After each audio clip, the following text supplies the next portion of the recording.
मुंबई की एक अदालत ने मशहूर फिल्म हिदायतकार राम गोपाल वर्मा को चेक बाउंसिंग मामले में 3 महीने की जेल की सजा सुनाई।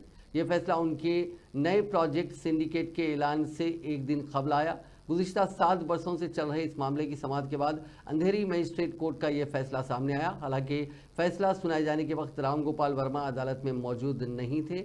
मजिस्ट्रेट ने हुक्म दिया कि फैसले के दिन मुलजिम गैर हाजिर रहा, उनके खिलाफ गैर जमानती वारंट जारी किया जाए और मुताल्लिका पुलिस स्टेशन के तवस्सु से गिरफ्तारी की जाए।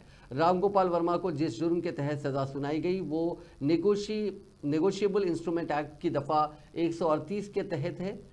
एक खबर के मुताबिक हिदायतकार राम गोपाल वर्मा को 3 महीने की सजा के साथ साथ 3,72,000 रुपये का मुआवजा भी देना होगा।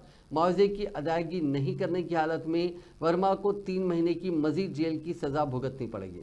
इस मामले में जून 2022 में राम गोपाल वर्मा को अदालत के जरिए 5,000 रुपये के पीआर और नगद सिक्योरिटी पर जमानत दी गई थी। मजिस्ट्रेट वाईपी पुजारी ने सजा सुनाते वक्त कहा कि फौजदारी ज़ाब्ता 1973 की दफ़ा 428 के तहत किसी भी सेट ऑफ का सवाल नहीं उठता, क्योंकि मुलजिम ने ट्रायल के दौरान कोई वक्त हिरासत में नहीं गुजारा।